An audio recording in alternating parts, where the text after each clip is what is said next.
You don't have electric motors unless you have a cord to get the electricity to the motor. Pretty straightforward. However, a lot of motors now are putting in 14 AWG or 14 gauge wire to the motor. Wait a minute. That's probably, if it's any size, that's going to be marginal. It's not a bad idea every now and then to pick up the motor or the wire and hold it in your hand. If that little sucker is, I don't want to hold that thing, it's time to do something, because you're going to have a fire in some manner. The 14 AWG wire is capable of handling 15 amps. The 12 AWG wire, which is supposed to be wired for all plugs, is capable of handling 20 amps. Well, that's okay, but if you're running up at the 20 amps or 15 amps all the time, you're going to get heating. Anytime you heat a conductor, the resistance is going to go up, create more heat, until finally, if you're overrated and your fuse is still holding, it's going to cause a fire. Don't ever run something on an extension cord. First of all, I will not buy an extension cord less than a 12 AWG. And they'll be stamped on the wire. Also, it should be on the label that you buy it for, that's with the piece. And I won't run it over 25 feet. I had a gentleman that I worked with in the scale business, and he kept complaining that his hammer drills were burning out.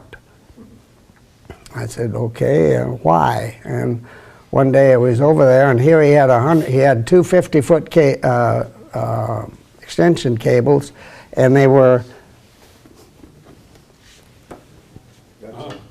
14 gauge. I think that may even be 16. I hope not. But and he was running 100 feet. Guess what? The voltage at the end of that, by the time he was running it, was dropping down into the 95 volt range. Well, the motor says, if you put power to these motors and you load them down, the voltage is going to drop. In order to get the power, the current's going to have to go up. It's when I get current and voltage, more current, I'm going to have heat. I'm going to have a problem. And so what happened? He was burning out the hammer drills. I said, how many are you going through? Oh, they don't last about a month or so. Oh my gosh, how can you? So I said, quit, get your 12 AWG wire, don't run it over 25 feet. And I said, if you have to, maybe go 50, but I sure wouldn't go over that. And talked to him later, and he said, I haven't burned one out in a long time. So the 115 volt or 120, and which is correct? You electricians, which is correct? Anybody? 120. 120? Mm-hmm. About the same, right? It's nominal. Who gives a crap? You know, I mean, that's a good one in a bar with a bunch of electricians about 11 o'clock at night. They've been drinking pretty heavy, and throw that one out there and then walk out and just let it go, you know. I mean, it would. But 120 volt wiring is going to have 3 wires in it. It's going to have a black wire generally, and a white wire, and a green wire. They all have a purpose. The black wire is going to be your hot wire. Your white wire is a neutral wire. Gentlemen, neutral means doesn't have any voltage in it, right? No way. It'll kill you as well as that hot wire will. Only problem is, it is the return path of the current.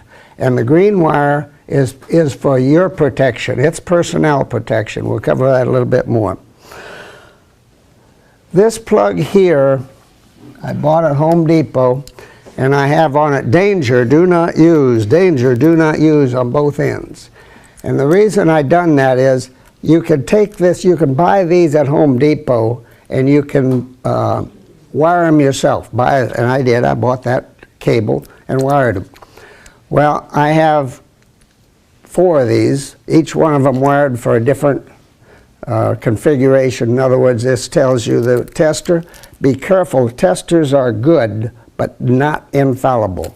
This says open neutral, open hot, hot and ground reversed, neutral and ground reversed, and correct. Well, be careful. I put the hot on the green wire, on the personnel safety wire. Not only that, it's metal.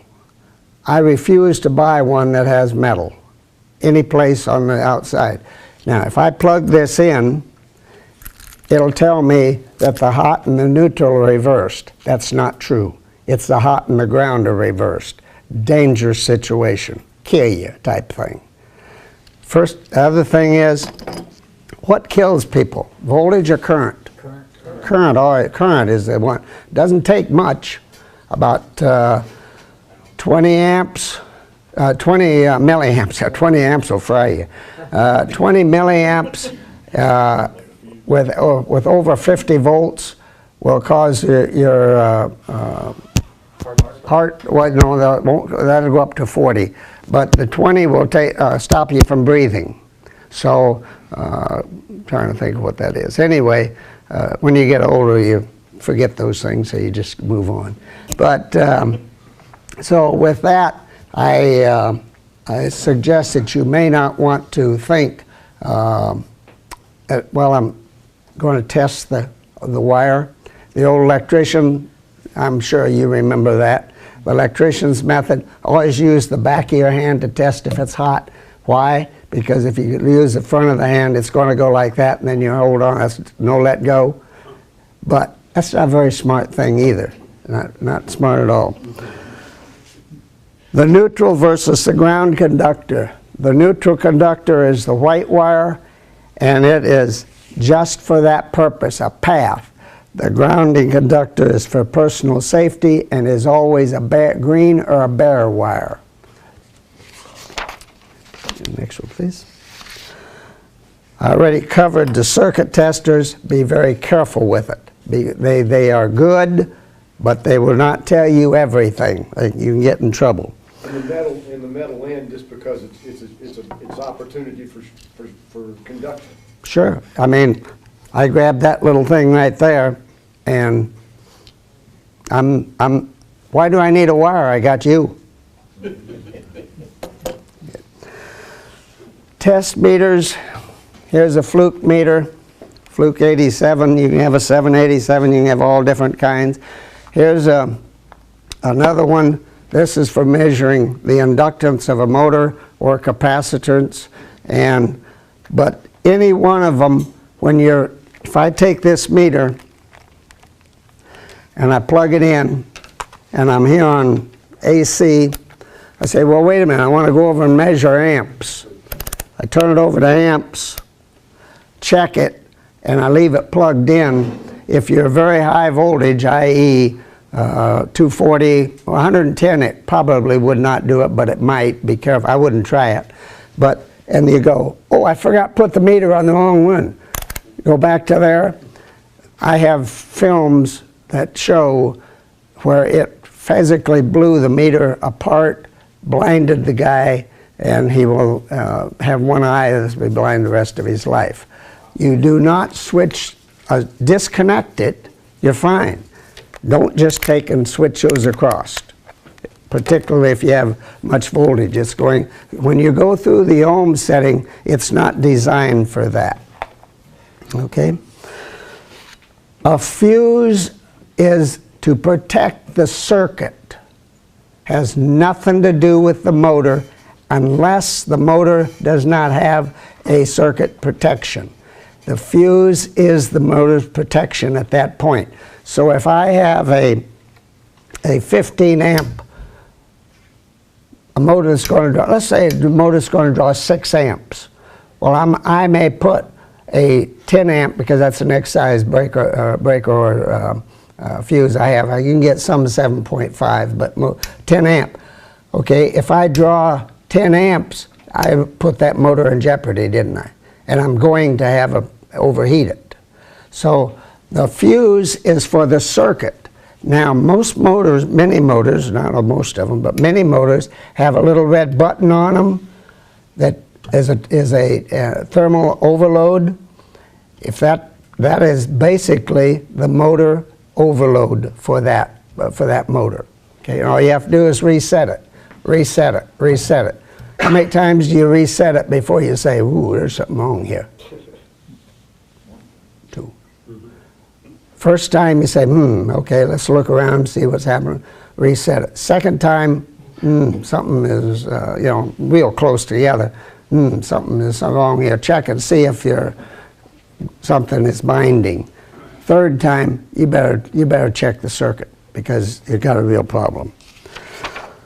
Okay, somebody asked me what the difference between DC and AC current is, or AC power. Well, let me get this way. I got a little bit of vertigo, so please bear with me. This one up, I guess I can't do that. Well, the upper left picture there is DC. As you can see, the 0 reference is below, and then it's a constant voltage. Sets there just constantly. The one on the right upper is one AC, is this AC circuit, and that's one sine wave.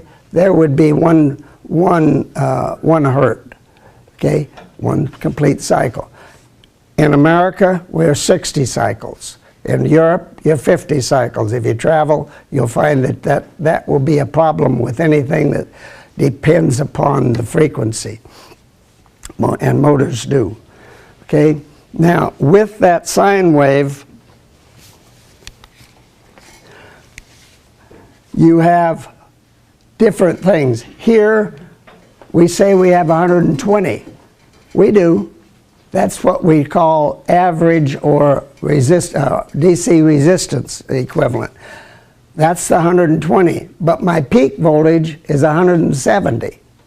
So when I say I got 120, I do, but I also have 170 volts, top and bottom. Now, if I run that through a rectifier to get a DC voltage, because that's what changes AC to DC, I'm going to wind up with about 90 volts, because that's what most of your DC motors, if you got 240, it's 180. If it's 110, it's 90 volt DC motor. Okay. Now the one on the bottom there is just two different pictures showing 3-phase. How many of you have 3-phase stuff? Okay. Wow, that's good. I didn't figure there'd be anybody. You didn't ask me how. Do you want me to cover, are you interested in me covering 3-phase? Yes. I don't know a thing about electricity. What exactly is that up and down thing? This? The mountain, yes. And the center line. I'm going to give you about a 3 to 5 hour course in about 30 seconds, okay? Okay. This is 0 voltage. And as I turn, here's my armature on my generator, and here's my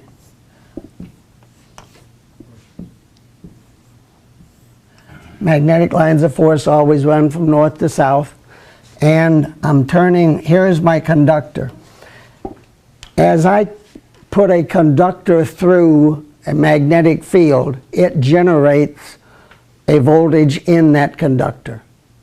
So here's my magnetic field, here's my conductor, which would be not anything different than a wire. It's just a wire, and there are lots of them on a real generator.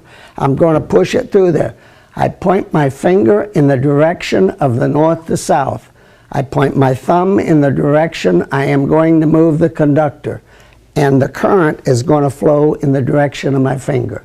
In this case, if this is moving up, the current is coming out of the board. Now, guess what? It goes over here, doesn't it? As soon as it goes over there, I got to turn my finger around, and the current's going the other way. This is right here is here, here is there, here is there, here is there. The current has changed direction.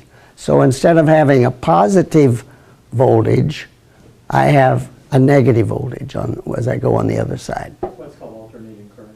Yep. But I just realized then you cannot really have a generator for direct current, can you? Yes, you can. Just depends upon you wire it, the way it's wired. Oh, really? Yeah. Well, that's, on a DC generator, you got brushes in there, which actually acts as a switch to keep reversing the wire. Okay. Or you Rabbit have a hole. rectifier, which does the same thing. Yeah, another 3 hour, 4 hour.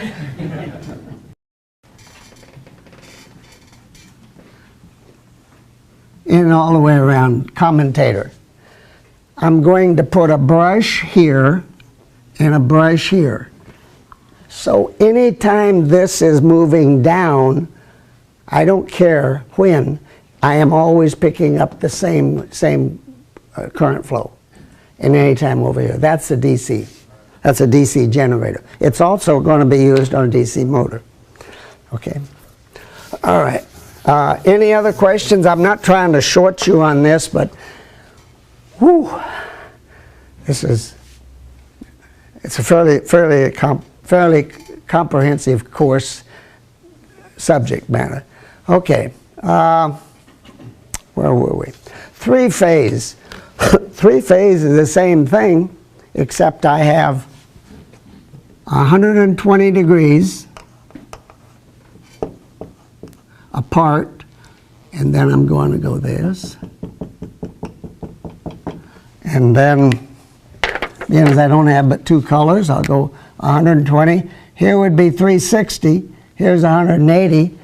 I'm looking for 240. Here's another one. Now, the advantage of that is I don't have as much time between the peaks, as you notice up there were.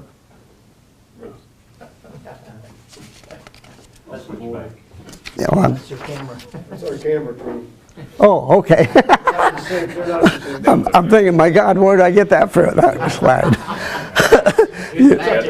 Yeah, okay, that's fine, that's fine. Okay, but I don't have as much time between it. I get more constant power adjust, but also I don't have to have something that's going to start that motor. It always has a start capability. Okay, we'll cover that one. Advantages of DC and disadvantages of DC. First of all, I don't have a DC motor here. DC motors are going to have permanent magnets or electromagnets. All I got to do to get electromagnet is wrap wires around well, I couldn't do that, but I could do it here. I can make a screwdriver, wrap wires around that, many coils, and that would make an electromagnet. One end would be north, one end would be south. So all I got to do is to make an electromagnet or a permanent magnet. Permanent magnets are generally bigger. Well, the motors are going to be bigger. But they will develop, a DC motor will develop higher torque than an AC motor, significantly. They are also good speed control. I was trying to think of anything that really requires you to be within 1 RPM or something like that, or very precise in a woodworking environment. I can't think of anything. If you do, then DC would be your much better option. They're easily reversed. You remember I talked about the field and the motion of the motor. Same is true when I apply it, of generating power. Same is true when I'm using it as a motor. And again, the direction of the current and the direction of the magnetic field is going to cause that motor to spin. And so I can, on a DC, all I have to do is reverse the armature windings, wires. That's just two wires, reverse them. Motor runs the other way, reverse them, motor runs the other way. Very easy. Used in elevators? I'm sorry? On those elevators? Yeah, and I don't really have to do the reversing of the wires. I can do it by switching. In other words, just a crossover switch. So it's pretty easy. The other reason there are great advantages, I already own one. Why would I buy another one? Darn thing, the only reason I would is the darn thing is dirty. I have to keep changing the brushes in it, etc. And that's one of the disadvantages. The commentator wear. The commentator was what I drew here a minute ago. That will eventually wear down. A lot of you are old enough to remember when we had generators on cars, and used to have every now and then have to take them in, and they had a hacksaw blade, and check the windings on it. It would tap, yeah. And the brushes wear. They're generally larger. Motors are generally larger, and if I'm doing it in a commercial application, I'm going to if I don't use permanent magnets, I'm going to have to run 4 wires versus 2 wires. I got to run 2 wires to the field, 2 wires to the armature. And it requires some form of power in the form of a DC. That's either a rectified power or a battery. There's a DC motor. Got a battery. Only thing is you don't think of that as a DC motor. Okay. Next slide, please. AC. The ACs are cleaner, less maintenance. Matter of fact, I haven't. Well, I have to. I cleaned the motor up, but other than that, it was no problem. Reliable. It is. It's very reliable. Cost. For constant speed motors, they're really not near as expensive as they used to be. Don't get me wrong, you're not going out and buy a dozen of them, but the variable speed motor, that is a little more costly because it has to have extra windings to get rid of, particularly if you're running down around 10 hertz. Some motors won't run there. They'll do what they call spoking, and they will just rotate, and it may be fast, but you'll still see that spoking effect.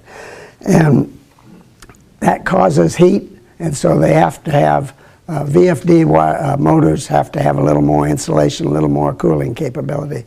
So, but AC motors are smaller by quite a bit than a DC motor. Disadvantage, less starting torque.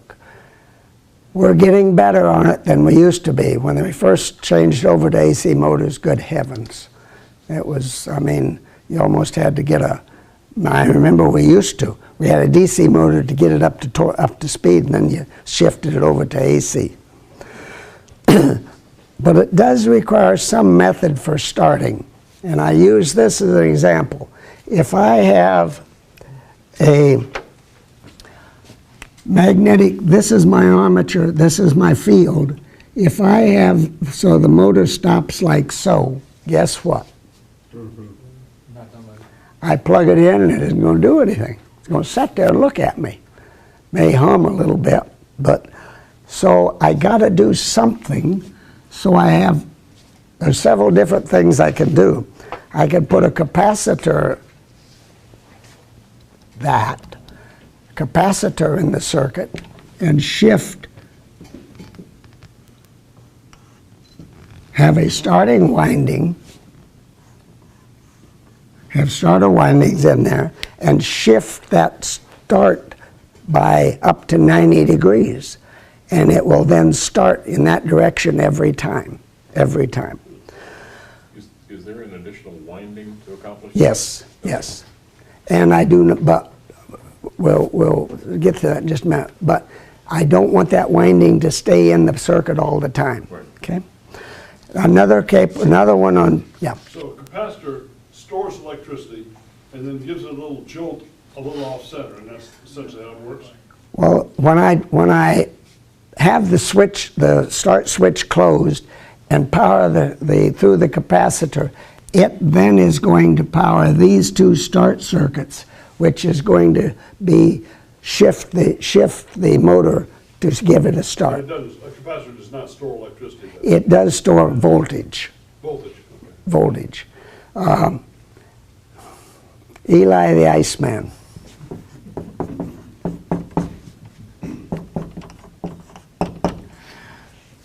Eli, good Lord, how many years ago did I learn that one? Voltage leads current. We're about a 3-day course now. Voltage leads current in the fact that I have my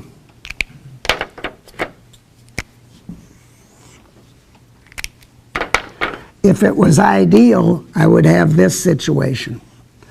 Voltage would be, voltage and the current sine wave would set right on top of each other. However, when I put an inductor, a motor in there, voltage, and let's say this is the current one, will lead the voltage will lead the current by up to 90 degrees. When I do that, then that will give me this shift. Okay? Now, when I do the ice portion, it's just the reverse. Current leads voltage. So when I do the capacitor, I just do the opposite. Okay. Okay. That's a short course. This is a running start. Yeah. You just covered, we basically covered quite a bit of the next slide. But the symptoms of a bad capacitor is, one, motor doesn't start. It hums, but it doesn't know the tune. It just sort of sits there. And if it sits there long enough, things begin to smell. Yeah, it gets it'll get hot. Or it may start in either direction. Darn thing, you know, the saw is going and the saw blade is coming. Wait a minute, that saw blade's going that way. Shut it off, check it out, turn it back on, it's going the right way. Well, I don't know, it must be me watching that. Turn it off, turn it back on, it's going backwards again. Got a bad capacitor, I can guarantee you. Now, another way to look at them is to simply pop the capacitor off, and it doesn't take much. Make sure that you first of all, before you ever work on a motor, what do? Pull the power. You only forget that once or twice. Then there may be still some voltage. Yeah. And you won't forget that but once or twice either. I mean, that's just what you just told them. That's what we used to do in electronic school in the Air Force. New class, we would tell them, we'd take a bunch of capacitors, charge them up, throw them on the table.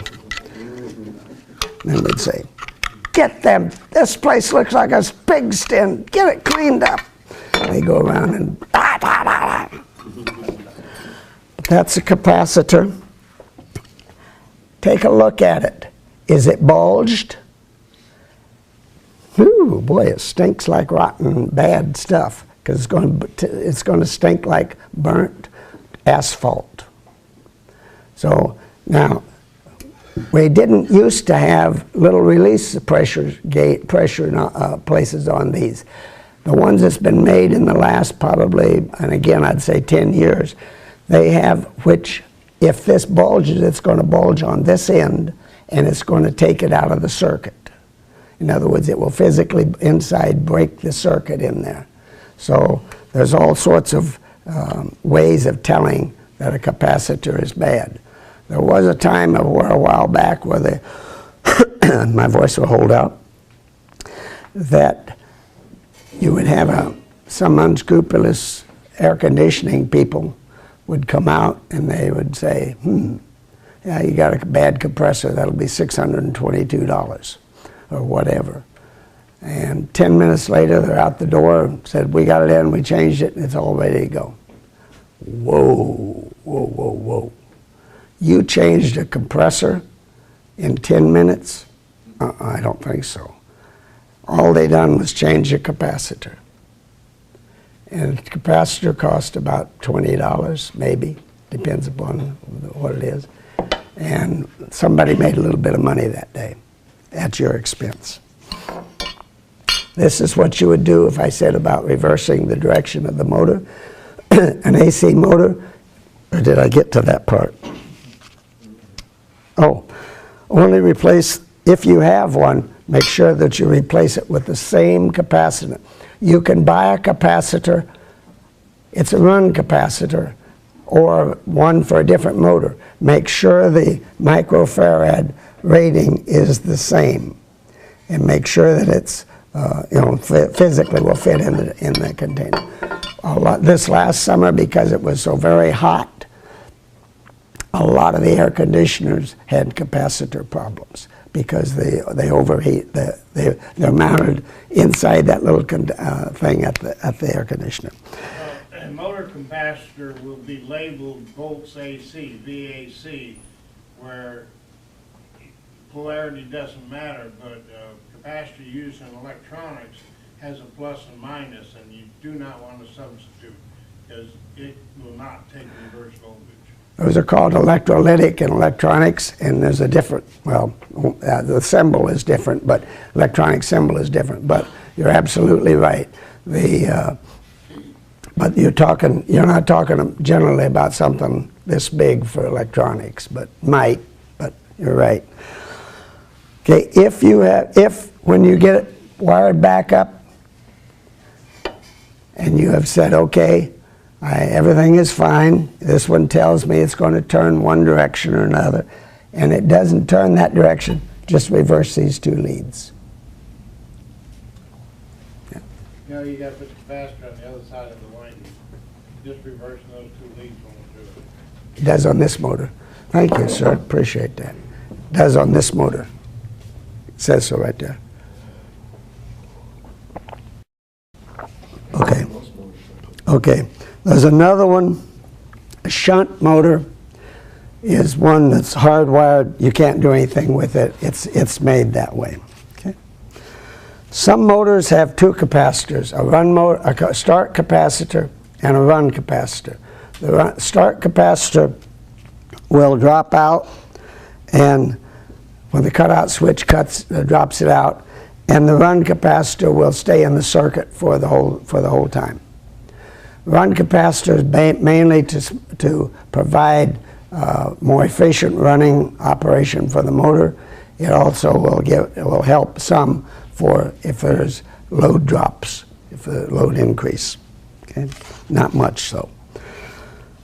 Okay, while I'm talking about this one, I'm going to pop this one apart because I think we're going to run into a time bind. I'm going to take this motor apart to show you the cutout switch. This is one that will give you a problem with dust. This motor came off of my saw, and there are those of us that are, I call it dumb, and then there's some of us that are stupid. And I fit in the last category in the fact that I did not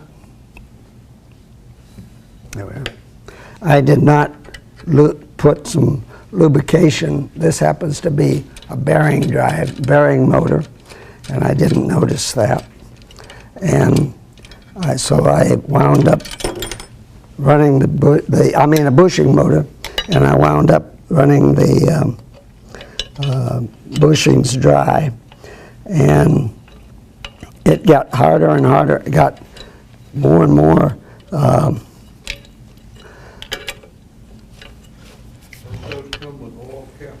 yeah, little oil cap, yeah.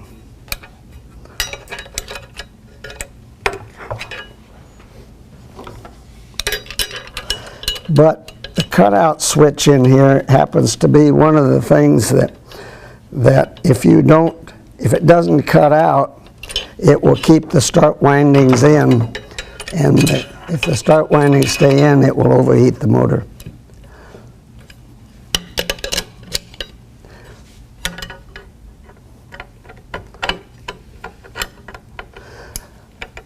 Okay, they're on the end of the shaft and on the pulley end, and they're going to have a spring counterweight that they're going to throw out, and a spring counterweight. And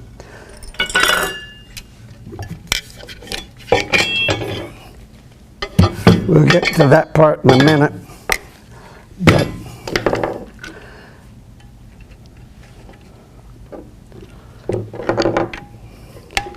I wanted to leave. I started to take this apart earlier, and I said, no, I want to take it apart so that you all that haven't. Did you have to mark the bell housings on that? Pardon me? Did you mark the bell housings on each end as to No, relate to? no, I haven't, but I could. I seldom do. You know, but you're right. You have to play with it a little bit afterwards if you don't. Usually have a little alignment. Yeah, there's alignment plug. Okay. So this one wound up. That is frozen on there. Now I could have wound up taking this to machine shop, had it pulled off, but there's a whole bunch of reasons. By the time I done that, the cost of that and everything, I said, nah, I don't want to do that. But there's my cutout switch. As it accelerates, these fly out, they move out, cutting the switch off, taking the start windings out of the circuit. Now, it's fairly easy. This is the inside of the motor.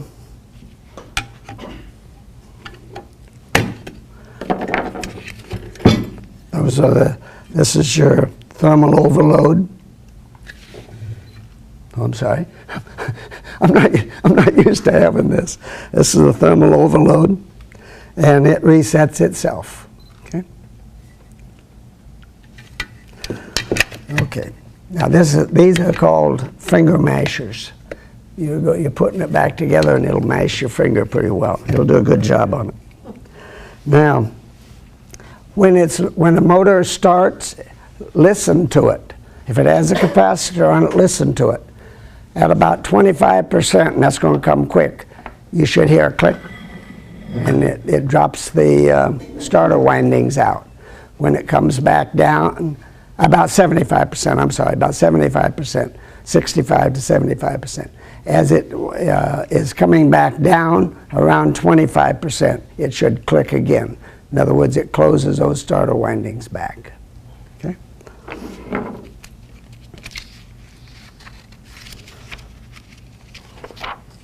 And those numbers I give you are not, they depend a lot upon the vendor, the manufacturer. Okay, for speed control, I vary the armature voltage on a DC motor, simply stated.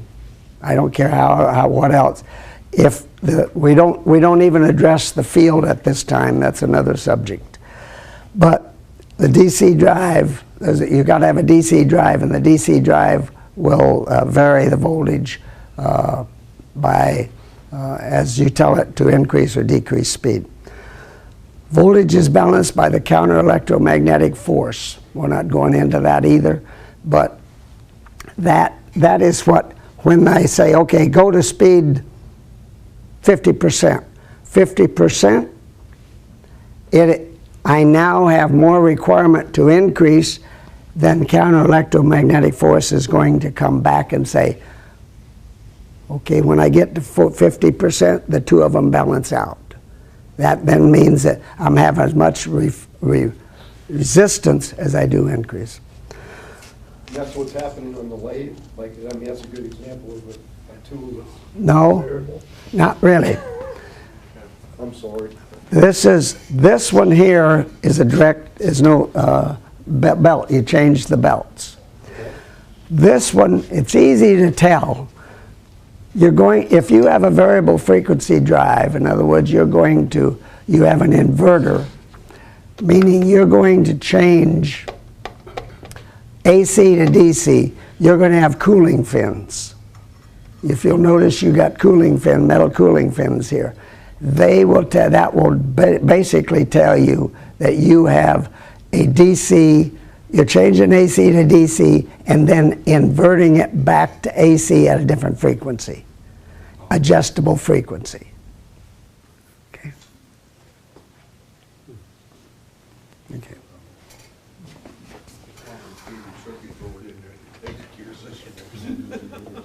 Yeah.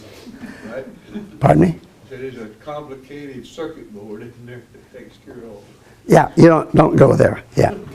That's a 5-day class. Yeah. One of the things about it is the drive is relatively cheap. Let's go to AC. Vary the frequency. Why do I vary the frequency?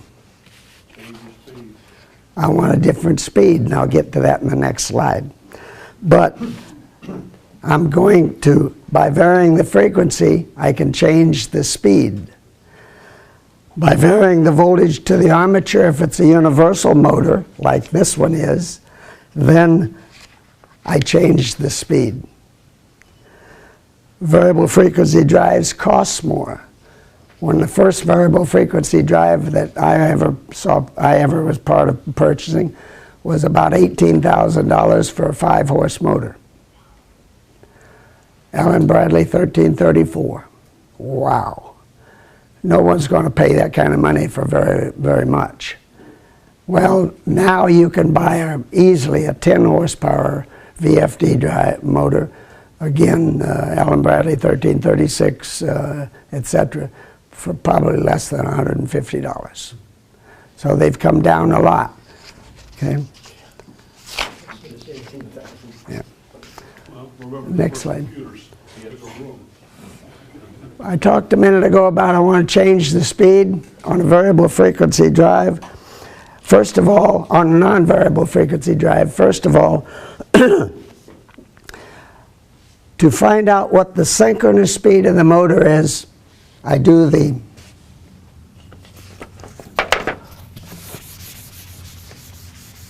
I take 120 and multiply it by the hertz and divide it by the number of poles of the motor.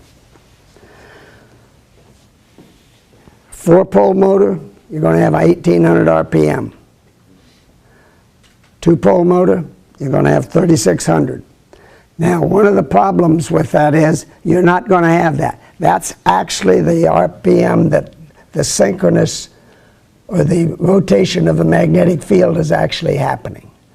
You're going to have a slip about 5 to 7%. That gives you where you got 1725, 1750 on your motor speeds. That's where you're getting that from. Or 3450, 3500 in that area. Okay? Electrical slip is the difference between what the rotating magnetic field is and what the armature is. Okay? If I didn't have any, I wouldn't have any energy. I wouldn't have any power. Okay? There is a motor called called a universal motor, and it's called, will take DC or AC. This happens to be one of them. How can I tell? Got brushes. That happens to be one of them. Why? Got brushes. Okay.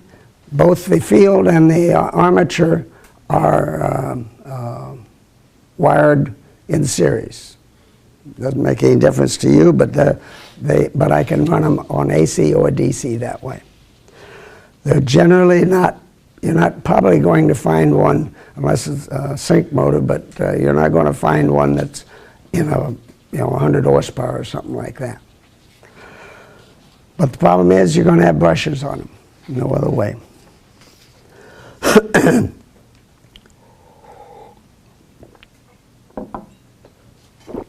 Now, somebody asked me about, I believe you asked me about nameplate. Who was it? Somebody asked me about nameplate data.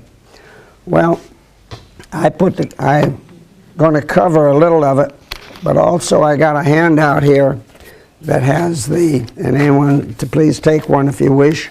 It covers what the nameplate, what that data is, what it means when it says voltage, okay, what the voltage is going to be. if it's horsepower. It may give you horsepower, or it may give you, they're now starting to put on watts. Well, 740 watts is 1 horsepower, simply stated. So, you know, you can convert it that way. Okay. Now, I'm running out of time, so I'll leave you that to look over the nameplate data there. Now, one of the things that you also have is enclosures. This is a totally enclosed. This is called a drip proof. And again, it tells you what the requirements are. And again, a handout for that. And I have 20 of them, so if you need any more, that's fine. A minute ago, I said, okay, we'll talk about this later. You bought your new motor. Guess what? Boy, I'd like to be able to put that thing on something, but it doesn't look like it's going to fit anything. Well, every motor has a mounting, has the mounting detail with it. Like this motor here is, let's see, frame is the G56. Okay, so I'd go in here and I'd look for a G56 motor. Can't find, and that particular motor I can't find on here. Why? It's a special motor for Sears, made by Sears. They put their own nomenclature on it.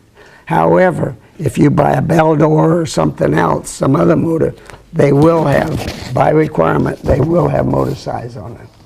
Now, that tells you what this pattern is, not here, but on the motor.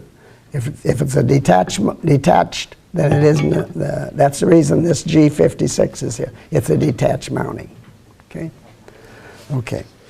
And again, if you're going to buy a new motor, you're going to need that and the information off of there in order to get exact motor that you want. Okay. Okay. Take it in with you so they can see what you got to work with. Yeah, when I took this one in, well, I didn't take this one with me. I knew what I was looking for. I took a look at it and I said, whoa, whoa, whoa, whoa, whoa, whoa. Give me a tape measure. I got to do some measurements. Measured. Yeah, I don't need this anymore. The motor mount will give me that. So I got that. But yeah, it's a good idea to take the motor with you. Now this nameplate on the next one here, next slide, is off of that motor there. Tells you it's 60 hertz. Tells me it's not a variable speed right there. Volts, 115, 4 amps. Well, is that motor working very well? I don't know. Boy, I tell you, sure smells hot a lot. You can get one of these. It's a watt meter.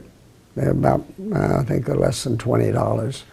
But just plug in here and plug in here, and it'll tell you in a few minutes. And if I'm running, this is this one's 4.5 amps. If I'm running up around 5 amps, 4 amps, 5 amps, whoa, I'm up there where it's probably going to start heating up. Why? What am I doing? Am I pulling something?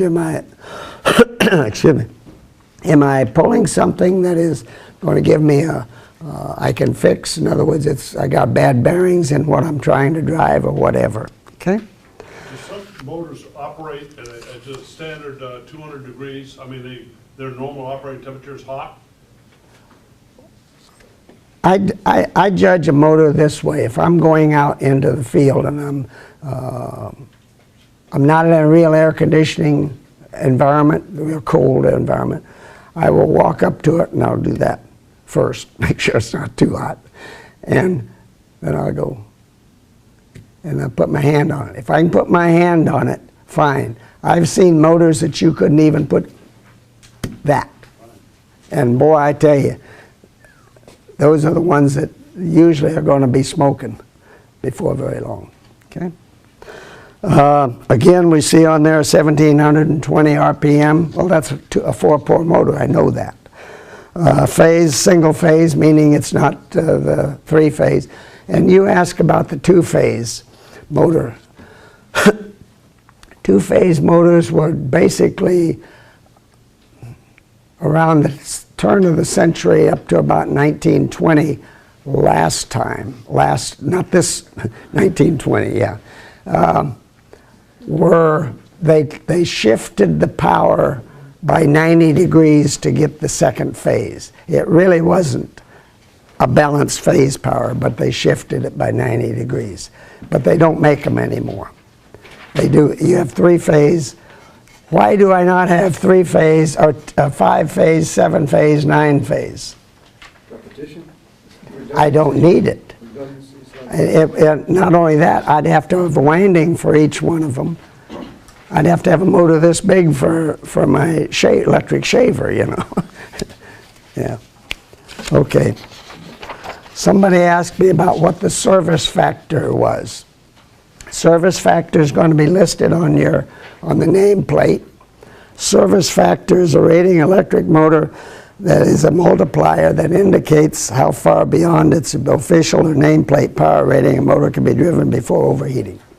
In other words, if I have a 10 horsepower motor, I could run that up to, for a period, and I had a 1.5 service factor, I could run it up to about 11.5 horsepower for a short period of time. That's sort of like a surge type thing.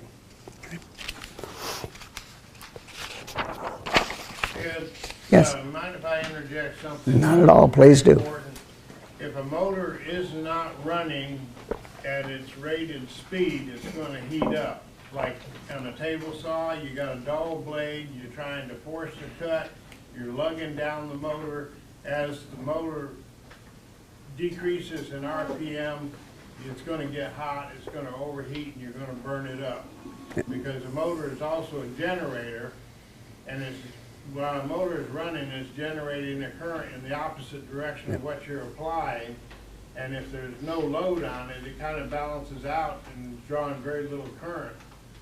But as soon as you start loading it down, the current that is generating decreases and the current coming applied to it increases, and you can burn up the windings real quick by lugging down a table saw motor or any other motor.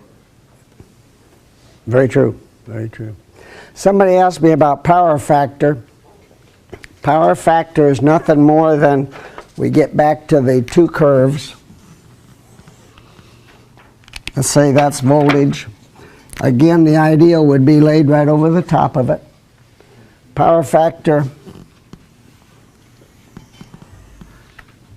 let's see, this is Eli. This is voltage is leading current. And therefore, my power factor is less than 100%. Stop and think. What does the utilities companies want? They want you to pay for the energy you're using. They're delivering a voltage, they're delivering a current. If you get these spread apart, then you either, right, at some point, I'm at 0, but I got voltage. And at some point, I have current, but I have no voltage. I can't have voltage, can't have flow. If I get below about 90, most power companies will start asking you to do something. 90 power factor of 0.9. Get down to 85, they'll be knocking on your door. Now, how do I get that? Only in a manufacturing environment of where you have a lot of motors, induction moters. These are called coils for all practical purposes. Yeah, so. How do they know? They monitor that very carefully, and at their distribution plants. Also, if they start seeing you drawing a lot of current with your voltage not being. They have. Let me back up a minute. They have a watt meter on all three phases of their power, and they know exactly what you're drawing and whether it's current or voltage, and so therefore they're not going to let you get by with that. Is that in the meter itself? It's in the meter. So it needs to be theoretically balanced. Yes. That would be the ultimate. That would be the ideal. It never will be. Yeah, but I'm saying the optimum. Yeah. Let's talk about when to repair or trash a motor. Well, a lot has to do with the size of the motor. If it's this one, now Dremel happens to be, I can send it back to Dremel. This happens to be a Craftsman, I'll throw it away. If the cost is half, if the repair cost is half of the new price, I'll probably throw it away, more than half of it. If it's less than half, then I'll insist that they put in new bearings or bushings, whichever it's going to take. If it goes with a cord, make sure it comes back with a cord, because you may not get it wired up the way it's supposed to. Okay. Double check the footprint. Make sure that the footprint is so that when you get it back, it'll mount correctly. Be sure the RPM is the same.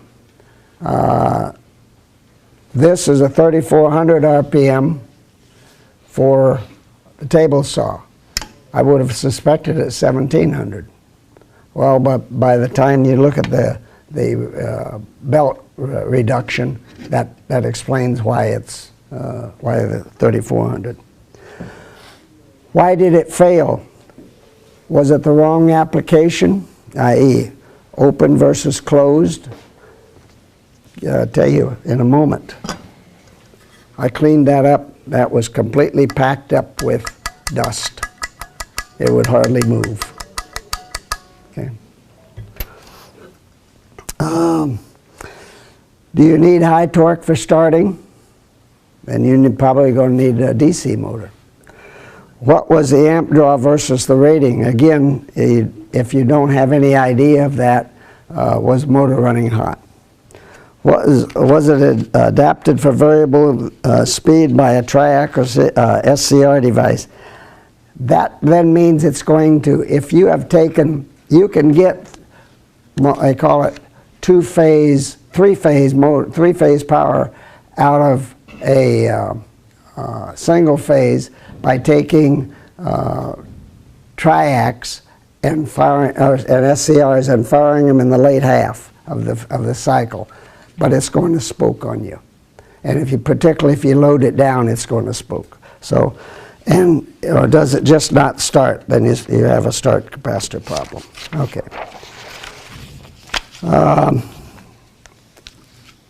VFD and harmonics.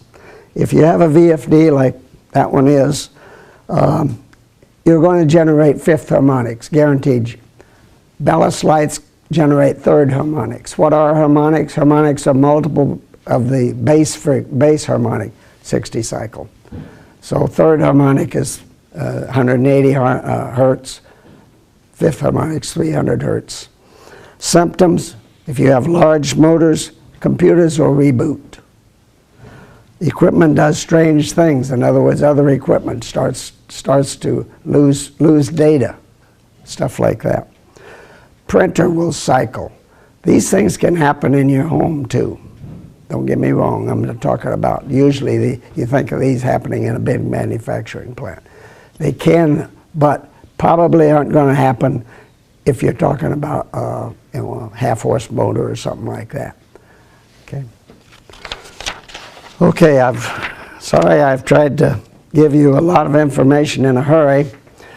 This is one that they sold here. They sell, I don't know if they still sell it or not. It's a router speed control.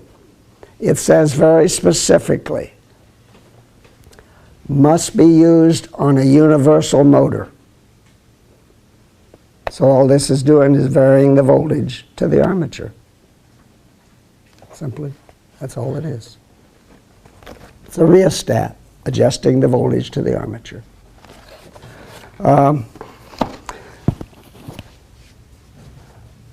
B&D, who is a company I used to work for when I was in the scale business, they were also a lot of other things, bearings and drives. They were kind enough to give me those, let me use that display and motor. They also give me some handouts here for you. If anyone would like one, there's offices all over. There's one in Norcross. I'm not saying I like them. They sell motors too, and lots of other things. And so I'm not promoting them. I'm just saying. But at the same time, they were nice enough to let me have this, set this. Any questions? A lot of tools, maybe some of the more expensive ones, are able to wire them as 110 or 220. Yep. Okay, as far as your shop and the actual cost of your utilities, is it cheaper for you to run them as a 220 tool? What's the advantage of one over the other? Probably overall, I would run them at 220 if I could, but the really, unless you're measuring with a micrometer, you probably are not going to have, as far as cost is involved, not that, you will save some maybe, but it won't be a great deal. However, generally speaking, if I have 110 volts and I'm using 5 amps, let's make it 10 amps, it's easier to, 10 amps at 220, I'll draw 5 amps. And that's not exactly right. There's a little bit of, there's some variance there, but generally, but when I multiply these two together, any way you look at it, I'm going to get up 1,100 watts. Okay, Now, because I know in Europe it's usually 220, 50 cycle, and overall, my utilities weren't bad, depending on where you're at. I think that was the amount you used and the cost of per kilowatt. But I would go the 220 route. There is a little, how do I say this? There is an advantage, a little bit of advantage, but There's a load distribution between the two lines. yeah. Feel, the lines coming in. You're going. There's a whole new set of rules coming into play now. You're coming in with 220. In other words, all I'm doing when I'm at the house, at your house, all I have done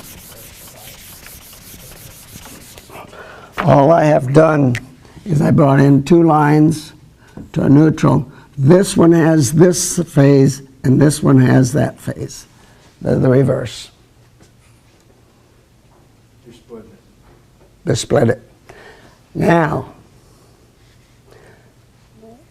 young, dumb, inexperienced, and there's a couple other words I could think of, me said,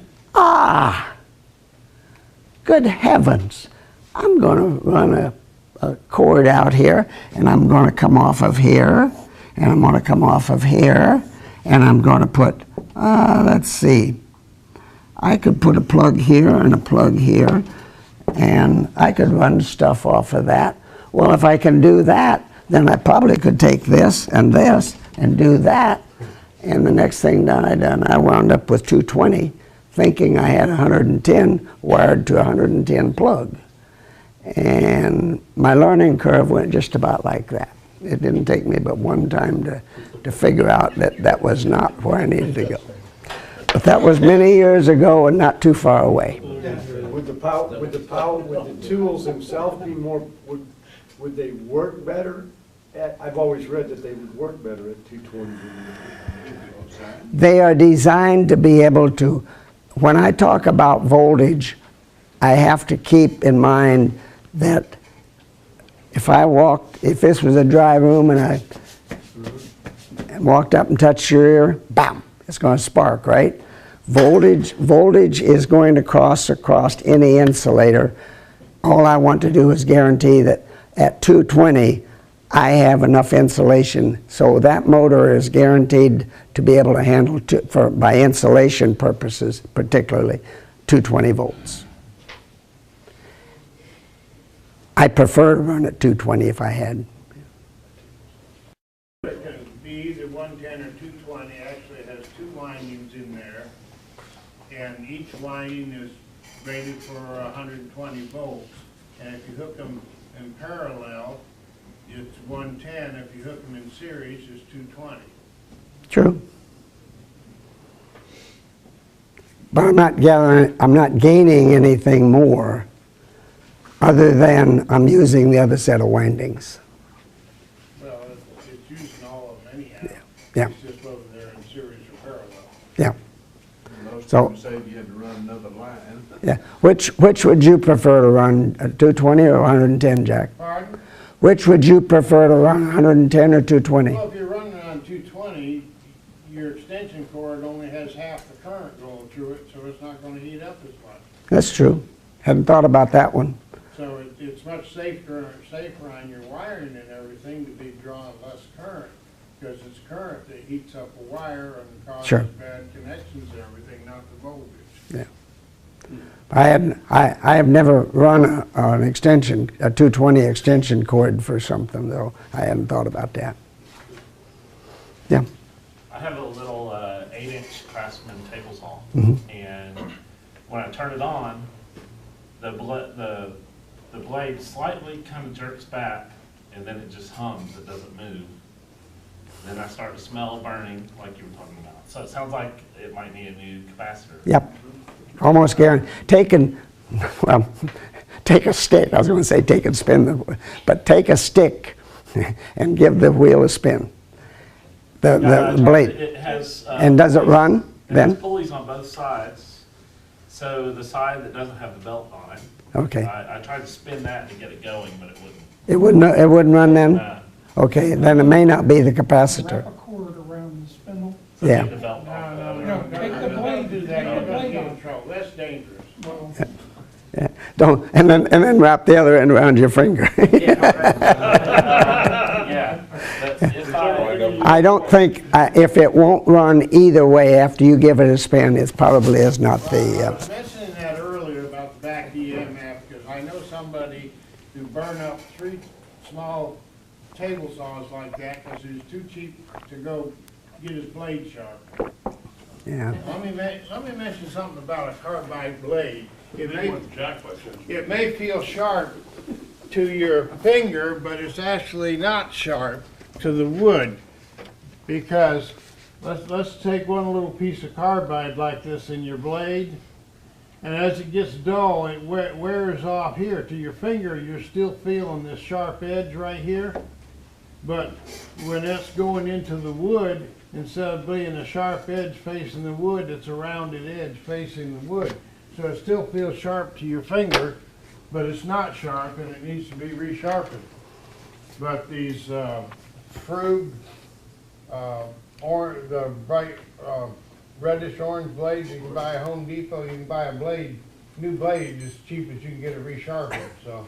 but if you were gonna go, and if I wanted to get a capacitor, or even replace the motor eventually, is there a place you'd recommend to go get a capacitor or a motor, or? First thing, may I suggest, if you, internet or- I don't think it's a capacitor if it won't run either direction. All right. However, I'm not saying that's not the case, but if you're going to get a capacitor, may I suggest that you, first of all, go to a motor electronics place and do not tell them that it is, they will probably ask you, is this for a furnace? Absolutely do not, no matter what it is, do not say yes. Because there is a law in Georgia that says that no one can do anything with furnace heating and cooling stuff, except those licensed with low voltage license. But if you tell them it's for a lathe or a saw, they'll sell it to you then, yeah.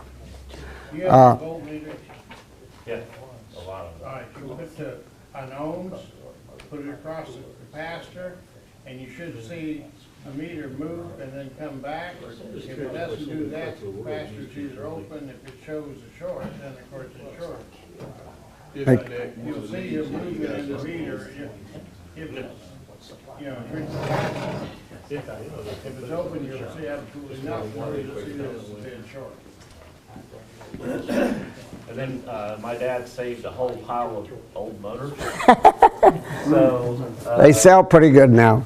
so to test them, I just hook a power cord up to them and turn on the power strip and see what happens. Physically inspect them and physically done by hand first before you put power on it.